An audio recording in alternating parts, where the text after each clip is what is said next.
ಬೆಲೆ ಏರಿಕೆ ಖಂಡಿಸಿ ಸರ್ಕಾರದ ವಿರುದ್ಧ ಬಿಜೆಪಿ ಜನಾಕ್ರೋಶ ಯಾತ್ರೆ ಆರಂಭವಾಗಲಿದೆ. ಮೈಸೂರಿನ ಲಷ್ಕರ್ ಮೊಹಲ್ಲಾದ ಅಂಚೆ ಕಚೇರಿ ಬಳಿ ಮಧ್ಯಾಹ್ನ 3:30ಕ್ಕೆ ಯಾತ್ರೆಗೆ ಚಾಲನೆ ಸಿಗಲಿದೆ. ಕೇಂದ್ರ ಸಚಿವ ಪ್ರಹ್ಲಾದ್ ಜೋಶಿ ಜನಾಕ್ರೋಶ ಯಾತ್ರೆಗೆ ಚಾಲನೆ ನೀಡಲಿದ್ದಾರೆ. ಮೈಸೂರಿನ ಲಷ್ಕರ್ ಮೊಹಲ್ಲಾದ ಅಂಚೆ ಕಚೇರಿ ಬಳಿ ಆರಂಭವಾಗಲಿರುವ ಯಾತ್ರೆ ಅಶೋಕ ರಸ್ತೆ ಮೂಲಕ ಗಾಂಧಿ ವೃತ್ತದವರೆಗೂ ಮೆರವಣಿಗೆ ನಡೆಯಲಿದೆ. ರಾಜ್ಯಾಧ್ಯಕ್ಷ ಬಿವೈ ವಿಜೇಂದ್ರ, ವಿಪಕ್ಷ ನಾಯಕರಾದ ಆರ್ ಅಶೋಕ್, ಚಲವಾದಿ ನಾರಾಯಣಸ್ವಾಮಿ ಸೇರಿದಂತೆ ಹಲವು ನಾಯಕರು ಭಾಗಿಯಾಗಲಿದ್ದಾರೆ. ಬಿಜೆಪಿ ಜನಾಕ್ರೋಶ ಯಾತ್ರೆಯಲ್ಲಿ ರಾಜ್ಯಾಧ್ಯಕ್ಷ ಬಿವೈ ವಿಜೇಂದ್ರ ಭಾಗಿಯಾಗಲಿದ್ದಾರೆ. ಬೆಳಗ್ಗೆ 10:30ಕ್ಕೆ ಮಾದಹಳ್ಳಿ ಗ್ರಾಮದಲ್ಲಿ ವೀರಭದ್ರೇಶ್ವರ ಕಳಸಾರೋಹಣ ಮಹೋತ್ಸವದಲ್ಲಿ ಭಾಗಿಯಾಗಲಿರುವಂತಹ ಬಿವೈವಿ ಮಧ್ಯಾಹ್ನ 3 ಗಂಟೆಗೆ ಚಾಮುಂಡಿ ಬೆಟ್ಟದಲ್ಲಿ ಪೂಜೆ ಸಲ್ಲಿಸಲಿದ್ದಾರೆ. ಸಿಎಂ ಸಿದ್ದರಾಮಯ್ಯ ತವರು ಜಿಲ್ಲೆ ಮೈಸೂರಿನಲ್ಲಿ ಬಿಜೆಪಿ ಜನಾಕ್ರೋಶ ಯಾತ್ರೆಗೆ ಚಾಲನೆ ಸಿಗಲಿದೆ. ಇಂದಿನಿಂದ ಆರಂಭವಾಗುವಂತಹ ಯಾತ್ರೆ ರಾಜ್ಯಾದ್ಯಂತ ಮೇ 3ರವರೆಗೆ ನಡೆಯಲಿದೆ. ಮೈಸೂರು ಜನಾಕ್ರೋಶ ಯಾತ್ರೆಯಲ್ಲಿ ಬಿಜೆಪಿ ದೋಸ್ತಿ ಜೆಡಿಎಸ್ ಪಕ್ಷದ ನಾಯಕರು ಭಾಗಿಯಾಗ್ತಾರಾ ಅನ್ನೋ ಅನುಮಾನ ಮೂಡಿದೆ. ಹಿಂದೂಗಳ ಪರ ಮಾತನಾಡುವವನೇ ಮುಂದಿನ ಸಿಎಂ ಅಂತ ಶಾಸಕ ಯತ್ನಾಳ್ ಬಾಂಬ್ ಸಿಡಿಸಿದ್ದಾರೆ. ಹುಬ್ಬಳ್ಳಿಯ ಬಾನಿವೋಣಿಯಲ್ಲಿ ನಡೆದ ರಾಮನವಮಿ ಕಾರ್ಯಕ್ರಮದಲ್ಲಿ ಮಾತನಾಡಿದ ಅವರು, ಸನಾತನ ಧರ್ಮ ಉಳಿದ್ರೆ ವಿಭೂತಿ ಉಳಿಯುತ್ತೆ, ನಾನು ಹಿಂದೂಗಳ ಪರ ಇದ್ದೇನೆ ಅಂತ ಹೇಳಿದ್ರು. ಉಚ್ಚಾಟನೆ 6 ತಿಂಗಳು ನಡೆಯಲ್ಲ ಅಂತ ಶಾಸಕ ಯತ್ನಾಳ್ ಭವಿಷ್ಯ ನುಡಿದಿದ್ದಾರೆ. ಹುಬ್ಬಳ್ಳಿಯಲ್ಲಿ ಮಾತನಾಡಿದ ಅವರು, ಶಿಸ್ತು ಸಮಿತಿ ಅಧ್ಯಕ್ಷ ಲಿಂಗರಾಜ್ ಪಾಟೀಲ್ ಹೊರಹಾಕಿರಬಹುದು, ನನ್ನ ಹೃದಯದಲ್ಲಿ ಬಿಜೆಪಿ ಇದೆ, ಪಕ್ಷದಿಂದ ನನ್ನನ್ನು ಹೊರಹಾಕಿದ್ರೆ ಏನೂ ಕಿಸಿಯೋದಕ್ಕಾಗಲ್ಲ ಅಂತ ಹೇಳಿದ್ದಾರೆ.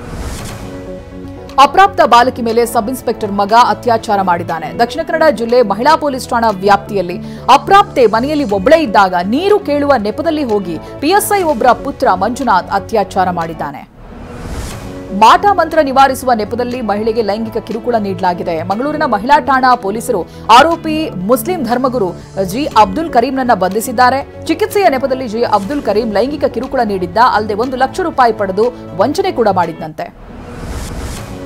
ಇಂದು ಮೇಲುಕೋಟೆಯಲ್ಲಿ ಅದ್ದೂರಿ ವೈರಮುಡಿ ಬ್ರಹ್ಮೋತ್ಸವ ನಡೆಯಲಿದೆ. ಮಂಡ್ಯ ಜಿಲ್ಲೆಯ ಪಾಂಡವಪುರ ತಾಲೂಕಿನ ಶ್ರೀ ಕ್ಷೇತ್ರದಲ್ಲಿ ರಾತ್ರಿ 8:30ಕ್ಕೆ ಬ್ರಹ್ಮೋತ್ಸವಕ್ಕೆ ಚಾಲನೆ ಸಿಗಲಿದೆ. ಜಿಲ್ಲಾ ಖಜಾನೆಯಿಂದ ದೇಗುಲ ಆಡಳಿತ ಮಂಡಳಿಗೆ ದೇವರ ಆಭರಣಗಳನ್ನು ಹಸ್ತಾಂತರಿಸಲಾಯಿತು. ರಾಯಚೂರು ಜಿಲ್ಲೆಯಲ್ಲಿ ರಾತ್ರಿ ಬಿರುಗಾಳಿ ಸಹಿತ ಮಳೆಯಾಗಿದೆ. ಮಸ್ಕಿ ತಾಲೂಕಿನ ಬಳಗಾನೂರು, ಗುಡದೂರು, ಹಾಲಾಪುರ ಗ್ರಾಮಗಳಲ್ಲಿ ಮಳೆಗೆ ಭತ್ತದ ಬೆಳೆ ಹಾನಿಯಾಗಿದೆ. ಭತ್ತದ ಬೆಳೆ ಹಾನಿಯಿಂದ ರೈತರು ಕಂಗಾಲಾಗಿದ್ದಾರೆ. ಪರಿಹಾರ ನೀಡುವಂತೆ ಒತ್ತಾಯಿಸಿದ್ದಾರೆ. ಸನ್ರೈಸರ್ಸ್ ಹೈದರಾಬಾದ್ ವಿರುದ್ಧ ಗುಜರಾತ್ ಟೈಟನ್ಸ್ ಗೆದ್ದು ಬೀಗಿದೆ. ಮೊದಲು ಬ್ಯಾಟ್ ಮಾಡಿರುವಂತಹ ಎಸ್ಆರ್ಎಚ್ 152 ರನ್ ಗಳಿಸುವುದಕ್ಕಷ್ಟೇ ಶಕ್ತವಾಯಿತು. ಸುಲಭ ಗುರಿಯನ್ನ ಬೆನ್ನಟ್ಟಿದಂತಹ ಗುಜರಾತ್ ಬ್ಯಾಟ್ಸ್ಮನ್ಗಳು 3 ವಿಕೆಟ್ ಅನ್ನ ಕಳೆದುಕೊಂಡು 16.4 ಓವರ್ನಲ್ಲೇ ಗೆಲುವಿನ ನಗೆ ಬೀರಿದೆ. ಗುಜರಾತ್ ಟೈಟನ್ಸ್ ಮೊಹಮ್ಮದ್ ಸಿರಾಜ್ ಹೊಸ ದಾಖಲೆ ಬರೆದಿದ್ದಾರೆ. ಐಪಿಎಲ್ನಲ್ಲಿ ಈವರೆಗೆ 100 ವಿಕೆಟ್ ಕಬಳಿಸಿದ ಬೌಲರ್ಗಳ ಸಾಲಿಗೆ ಸೇರಿದ್ದಾರೆ. 97 ಪಂದ್ಯಗಳಲ್ಲಿ 102 ವಿಕೆಟ್ ಗೆದ್ದಿದ್ದಾರೆ. ರನ್ ಮಷೀನ್ ವಿರಾಟ್ ಕೊಹ್ಲಿ WWEನ ಜಾನ್ ಸೀನಾರಂತೆ ಮಿಂಚಿದ್ದಾರೆ. ದುಬಾರಿ ಉಂಗುರ ಹಾಕೊಂಡು ಜಾನ್ ಸೀನಾ ಸಿಗ್ನೇಚರ್ ಶೈಲಿಯಲ್ಲಿ ಮಿಂಚಿದ್ದಾರೆ. ಸ್ಯಾಂಡಲ್ವುಡ್ ನಟಿ ಸಂಜನಾ ಗಲ್ರಾನಿಗೆ ವಂಚನೆ ಪ್ರಕರಣದಲ್ಲಿ ಕೋರ್ಟ್ ಶಿಕ್ಷೆಯನ್ನ ಪ್ರಕಟಿಸಿದೆ. ಆರೋಪಿ ರಾಹುಲ್ ತೋನ್ಸೆಗೆ 61.50 ಲಕ್ಷ ರೂಪಾಯಿ ದಂಡ, 6 ತಿಂಗಳು ಜೈಲು ಶಿಕ್ಷೆ ವಿಧಿಸಿ 33ನೇ ಎಸಿಜೆಎಂ ನ್ಯಾಯಾಲಯ ತೀರ್ಪು ನೀಡಿದೆ.